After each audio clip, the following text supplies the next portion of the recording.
Well, hey there, it's Jen. And Elke, welcome back to the Jen and Elke show. We love talking about the print-on-demand platform called Zazzle. And even if you're just an Etsy seller, and I said just, or you're on Spoonflower or Redbubble or Society6 or any of those other platforms, come and see what we are doing here on Zazzle. Everyone always goes like, well, I'll go to the other platforms because, Zazzle's not the most lucrative, or it's too saturated. And that's one of the things we want to talk about in this video. But honestly, Jen and I have tried those other platforms. We are here on the Zazzle platform to stay. We love it. Suits our business needs, and it allows us to be have a business that's passive, profitable, and it's perceivable for us, right? Because it's not just about the hustle. And thinking about, I've got to work harder to get seen because the market's saturated. And so like everyone's got all these negative connotations as to what the issue is with regards to why they can't make it on the Zazzle platform. And we are, like, since 2017, been on any platform possible in terms of YouTube, Instagram, Facebook, wherever, our blog, to tell you, hey, no matter what you say, you can do it on Zazzle if you do it as a business. And today we're going to work on the oversaturation comment that we get so many times. But it's not that, it's just because you don't have the answers to how to make it work that you're missing. And so there's really all these convenient excuses as to why it might not. And so today, Zazzle's too saturated in 2025. Let's talk about it and give you some solutions. Mm-hmm. Yeah, and it is a question that we get asked very often, especially new designers who might, or not even new designers, just people in general who want to sell on Zazzle. And then you go onto the Zazzle website, zazzle.com, and then you see all the products and you might feel overwhelmed. And then you also don't know if your little mark, your business is going to make it in the big world, right? And compete with Yeah. the, and just, Or even like you might even have done work on the platform. You have items in your store and you're selling, and now they're not selling as much. You can also say, hey, it's because in 2025, too many people are on the platform. It's no longer possible because it's saturated. And it's like, it's not true.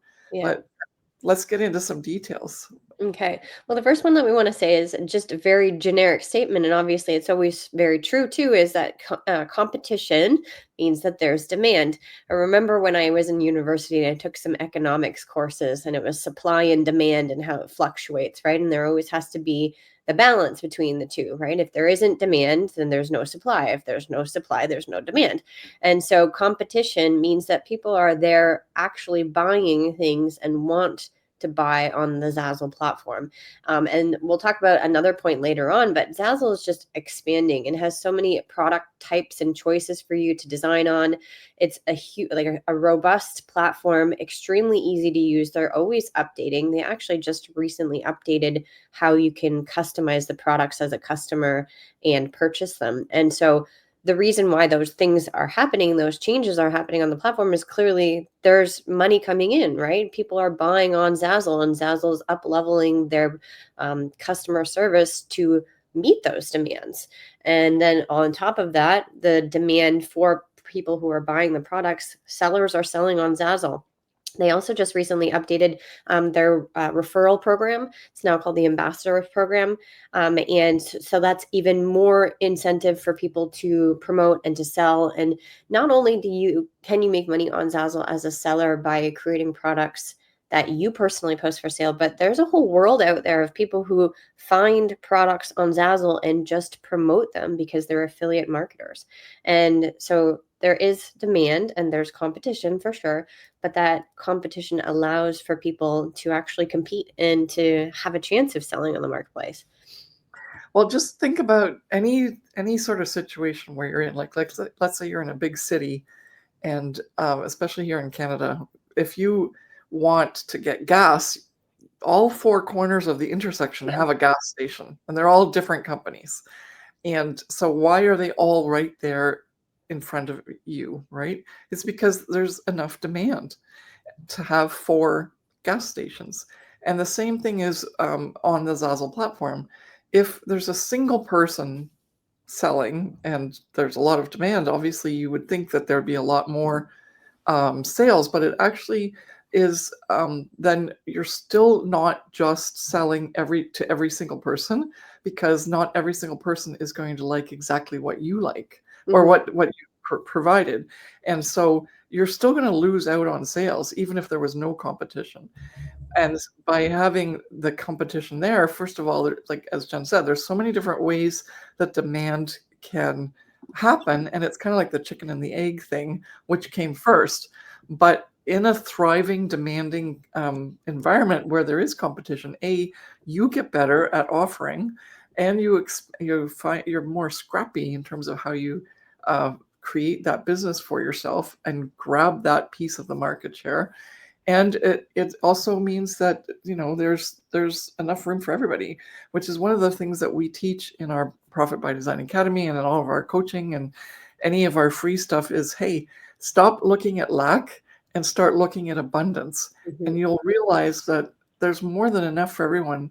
There's billions of people in this world, and Zazzle's an international site. They all, like, many people have internet access, so it's really not like we're not playing on our one playground. We're playing on the world's playground. And so let's just get to that point and realize it's not just even on the marketplace. You Mhm. can easily create your own demand off the marketplace. And plus, Zazzle puts everything onto Google in terms of feeding it, because each product is a website page. And so therefore, it doesn't, like, if you can't find your product on the marketplace on Zazzle, that doesn't mean it's not possible to sell, because it could show up on a Google search, or if you post it to Pinterest or put it on your Instagram account, it could show up there. Or as Jen mentioned earlier, there's a lot of affiliate marketers out there that know how to do promotion. That's their living and their livelihood. And so if they see a really good product because you are competing at a good high level, then in terms of what you deliver as a product or a design, then your products can easily be picked up. And as much as people say, oh, that's not fair, I'm not getting paid a lot for third-party sales. And if you're on the Zazzle platform, you'll know what that is. If you're not aware of it, don't worry about it. It's the third party created the sale for you. And I'm still happy getting a third party sale, even if my royalties at 10%, which we teach. Even if that decreases it to 5%, I still made a sale that I Mhm. wouldn't have made otherwise.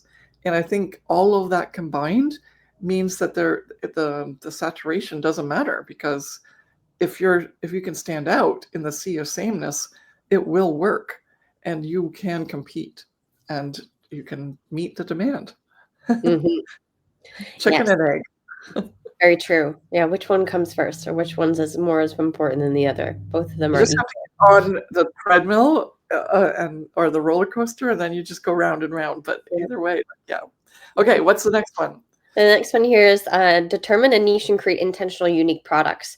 And we kind of talked a little bit about creating products in the first point, but understanding that although there is competition and demand, first of all, which we just spoke about, but there is demand in specific niches as well. If you looked at Zazzle as a whole and get overwhelmed by all the products on the Zazzle marketplace, and how can you personally compete with everybody else, and how can you make your mark, like I mentioned?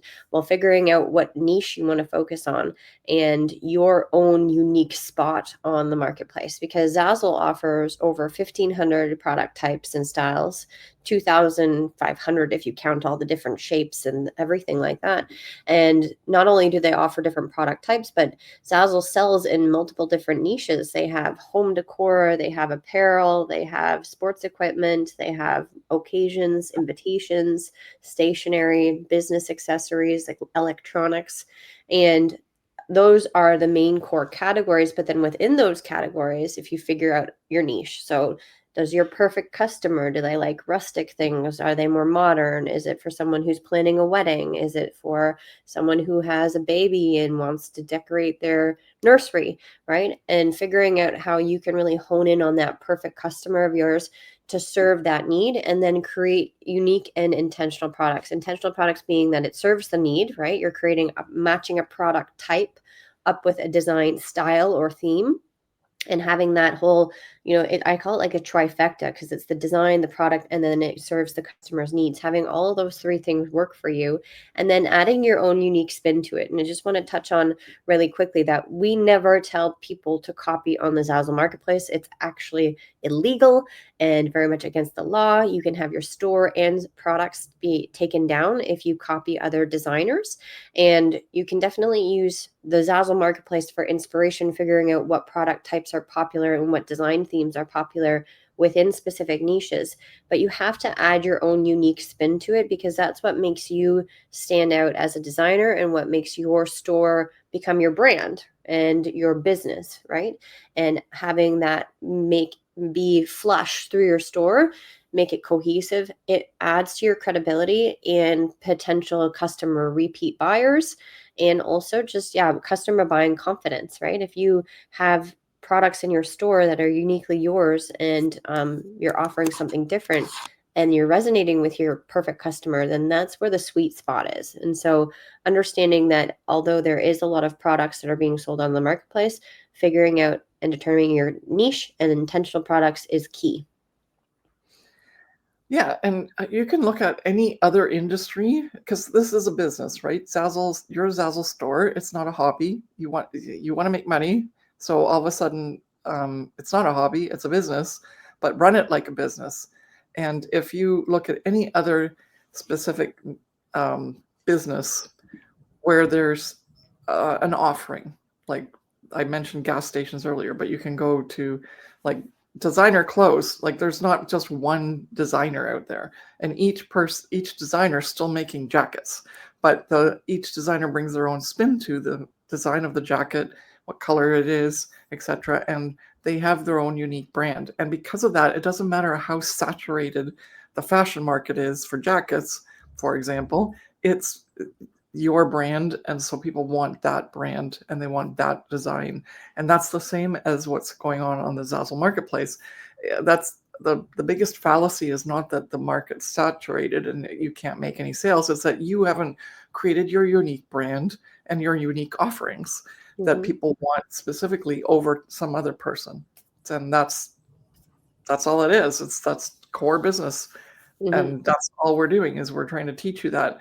And instead, everyone's coming onto the platform going like, well, I deserve a lot of stuff for free and information for free, and I can just, I see this popular design, so I can just change this a little bit, and then I can sell that too and take away that other person's market share. Absolutely not. And I hate that. I hate when people say that, because those people that got that to be popular were very hard, like they worked really hard on it, and they're probably extremely upset now because someone's come in. But that's part of doing business as well. But we actively take people down and report people, and it's not just very against the law, it is against the law. And you've got to make sure that you're making jacket, but your own jacket, right? Your own product. And you're still serving the same need, but bring your own to the whole marketplace, because that's what Zazzle shoppers want. They don't want Chinese knockoffs. They don't want the Amazon copiers. They don't want the, Etsy sellers that, just like use Everbee and Canva and ChatGPT or any sort of other AI program to just make a slight change so it doesn't look the same. The fact that it doesn't look the same means it won't actually sell, because the reason that it's selling right now, whatever that popular product is because of that, as Jen said, trifecta: the use, the actual design, and what did you say is the third one? Serving the customer. Yes. And serving the customer means so many different things, right? It doesn't just mean putting the design on a t-shirt. It means that design has to be that color, that like it has to be that, whether it's a watercolor or, and I've mentioned this before, so some of you might be hearing it for the second time, but yeah, like, is it a watercolor? Is it a surface pattern that's made from Procreate? Whatever means that you made the graphic, that's part of the whole picture, right? You have to bring the same essence almost to the design if you wanted to even be competitive with that person. But then you still need to say, now I have to change it and make it something unique and different, because otherwise I'm just adding to the saturation and to the cause of the lost products, which have a, like, the island of lost toys or broken toys. That's where your products go that aren't intentional.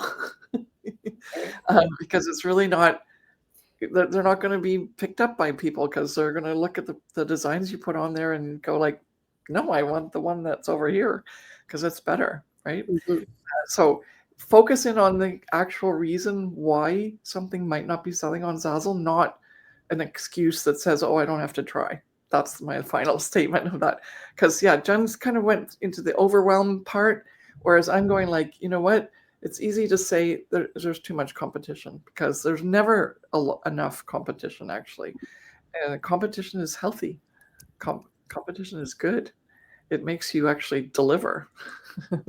And that's what makes your business better. And then Definitely. you'll sell more. And so, okay, let's finish this off. There's a guide down below in the description that you can click on the link and sign up for with your email. It will give you so much information to get started, and also give you a lot of information about how you might be doing even if you already have a store and you're not selling so well yet. So maybe you'll learn something from there too. And stay within our community, and let's hear from you and see what you thought about this, because this was more mindset than anything else, wasn't Yeah, it? definitely. Yes. So thank you so much for watching, and we'll see you in the next one. Bye.